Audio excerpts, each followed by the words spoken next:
The Penguins have finally signed defenseman Marcus Pettersson to a one-year deal worth $874K. Now, I think a lot of people are going to disagree with what I have to say here in this video because what I've read so far on the internet is quite different from what I think of this contract. What I've read so far is that this is a great deal. It's a steal. Everybody loves it. Meanwhile, I'm not too big of a fan of this contract. The way I see it is Jim Rutherford is buying himself more time to get rid of his bad contracts, or his bad contracts finally catching up to him.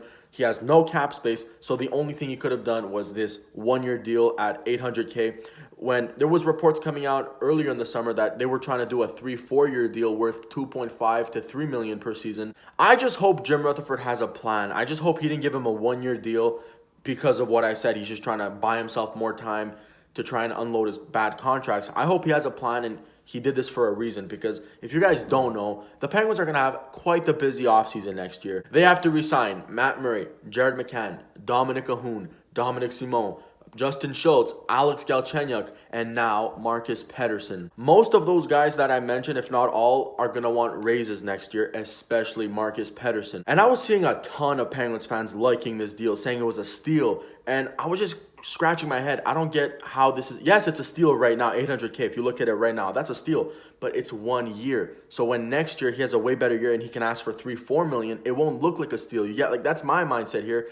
And on top of it, they're going to have to re-sign all those other guys I just mentioned before. So the way I look at it here is you could have signed Pettersson long-term, 3 to 5 years at around 2.5 mil to 3.2 in that range, which is a steal of a deal. But instead, we're going to get him at $800K for 1 year, which is great. But then when you have to re-sign him next year, that can go up to close to 3.5 to 4 million if he has a great year this year, which I think he will. And about that, there's no way he doesn't have a good year this year. He was great last year. He's a 22-year-old defenseman who's going to be turning 23, a year older, a year more experienced. He's just going to have natural growth by age.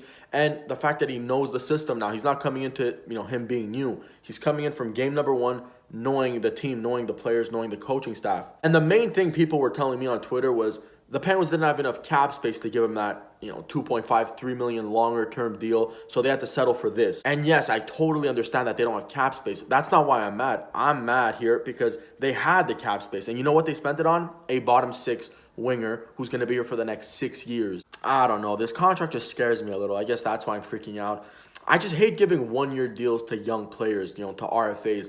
I don't mind bridge deals at all. If this deal was 2 years, it's a different story. Just that 1 year. I don't know. Just what if Pettersson has a great year and surprises everybody, and now all of a sudden he's asking for $1 mil to $2 mil more than he was asking for this year for a longer-term deal.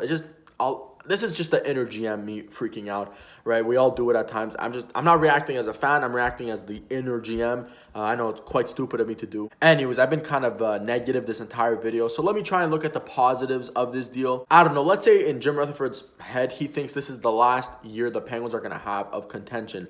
Their last year of being a good, up there for the Stanley Cup type of team. If that's the case and this is your go all-in year, then signing Pettersson to a 1-year deal at $800K is the smart thing to do if that is the case and you're going all in right now. So if that's the case and you're just looking at it in a 1-year window and it's just this 1 year, then obviously Pettersson at $800K is way, way better than Pettersson at 2.5, 3 million. Then if that's the case, I will not be hating on this move. I'm just looking at the future. But let's say it's a 1-year plan. This makes total sense because you're trying to save the most cap possible. But the reason why I don't like it is I'm looking at the future, and you could have saved future cap by signing Pettersson this year, this summer, rather than waiting till next summer. But if Jim Rutherford truly believes this is the final year in the Crosby-Malkin era of them being true contenders, and he wants to do anything he can to make this team the best they can for this year, then I'm not going to hate on the signing. Like I said, it totally makes sense then if that's the case, because saving that extra 2 mil that you would have if you've given him a longer term deal. Now, with that 2 mil, you can maybe trade for a player at deadline time or whatever. You have more flexibility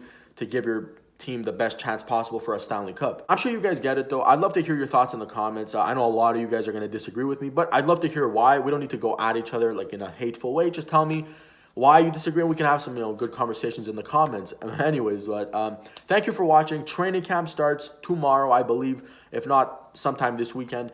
And preseason starting next week. So, it's right about that time of year. I can't wait. Hockey season's back. And I can't wait to give you guys more videos. So, again, like the video if you enjoyed. Give me your comments. And thank you so much for watching.